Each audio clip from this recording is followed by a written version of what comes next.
parlement tout le président Bosso Zalagala Chinati. C'est Moussala Kitoko. Le chef de l'État, les lots de sa chance d'emblée Moussala Kitoko. Le 2024, on va y signifier parlez Tibiwa les deux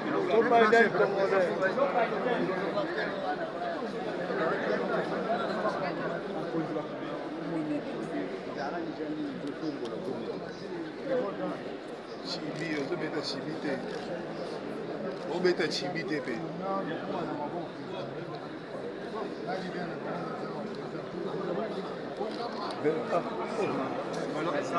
Merci, merci.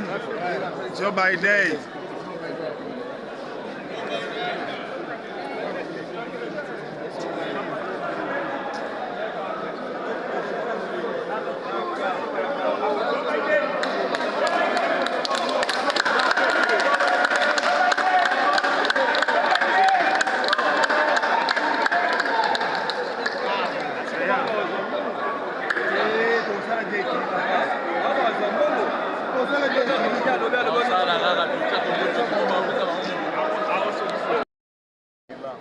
Nous sommes de la mosaïque UDPS. C'est une responsabilité qui nous est accordée, à nous de l'assumer avec beaucoup de tact. Je crois que celui qui a été désigné, en l'occurrence le secrétaire général Augustin Kabouya, qui est actuellement aussi député national, a les épaules pour ça et il va se mettre au travail avec nous. Votre regroupement a un cahier des charges à soumettre? Le cahier des charges, c'est celui que l'UDPS soumet. Nous sommes une mosaïque de l'UDPS avec comme secrétaire général Augustin Kabouya.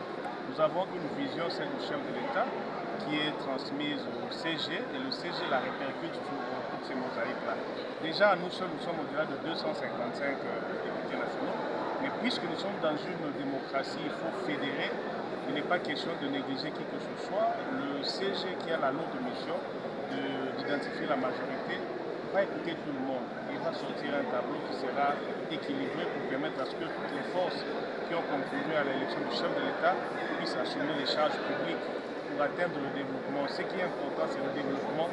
Ce n'est plus le partage qui pèse quoi, c'est d'abord le développement. Et le chef de l'État, nous le savons, il connaît tout le monde, il sait qui vaut quoi. Il sera jugé en temps utile pour responsabiliser les Congolaises et Congolais qui ont la charge de l'État, qui ont l'amour de la patrie.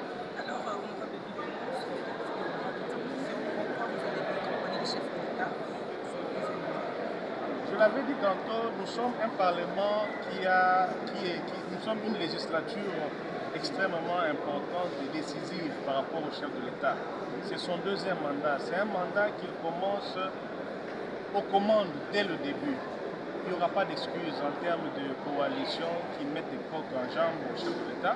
Il a sa majorité en main, donc le peuple nous attend au résultat. Et nous sommes là pour l'accompagner. C'est vrai, les attributions du Parlement sont constitutionnelles à l'article 100, la loi, le contrôle, mais nous voulons aussi donner au chef de l'État les moyens de sa politique, lui donner les outils légaux, les lois, lui donner aussi les moyens, le budget nécessaire pour que le chef parachève les acquis qu'il a annoncés.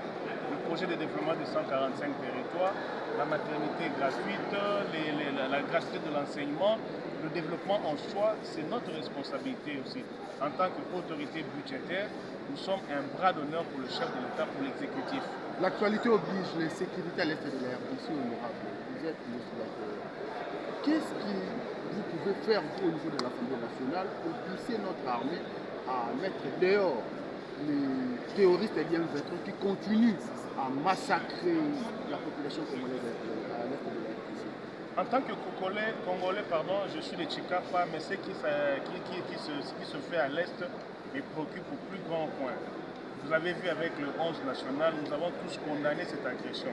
Et le chef de l'État est clair par rapport à sa position. Il ne va pas négocier, mais il veut la paix. Au-delà de la guerre, c'est la paix qu'il veut. Et je pense que nous, en tant que Parlement, à un moment donné, il y a des décisions qui nécessiteront l'accord du Parlement. Et je pense que nous n'allons pas hésiter à donner au chef de l'État les mécanismes constitutionnels, le mettre en phase avec la Constitution pour donner une solution définitive. Il a dit, si ça barre, il va venir vers nous. Et qu'il soit rassuré que c'est un Parlement qui nous donnera les moyens nécessaires pour mettre fin à cette ingérence, à cette agression qui n'a que fait trop souffrir les Congolais. On en a marre, on est fatigué et ce n'est pas le Parlement ici qui va mettre des bâtons dans le bout du chef de l'État pour trouver une solution définitive. Merci. Alors, l'honorable Augustin déposé la deuxième plainte contre monsieur son auteur des crimes odieux, barbares, qui sont perpétrés quotidiennement dans la partie au vu et au su de la communauté internationale.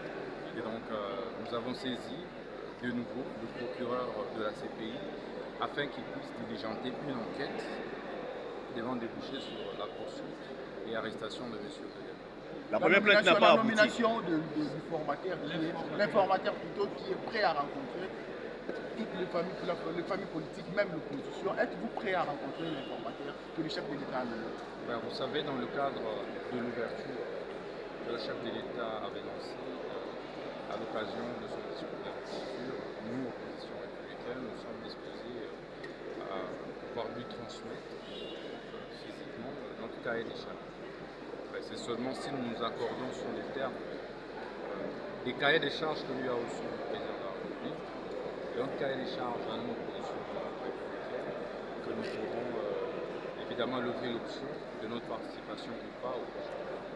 Est-ce que vous allez coaliser avec l'ensemble qui est prêt à siéger au sein de l'Assemblée nationale? Écoutez, pour autant que nous regardions dans le même sens, que nous nous accordions sur les cahiers des charges, l'honorable Adolphe Mozito et moi, nous sommes déjà en train de travailler sur le cahier des charges de l'opposition républicaine.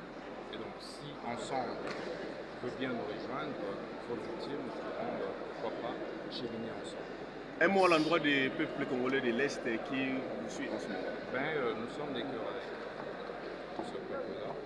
Lundi, nous allons tous nous mobiliser devant la MONUSCO pour pouvoir transmettre au Conseil de sécurité notre pétition l'exigeant de saisir officiellement sur pied de l'article 13 du statut de Rome la Cour pénale internationale contre M. Paul Kagame et contre M. Corneille. Merci.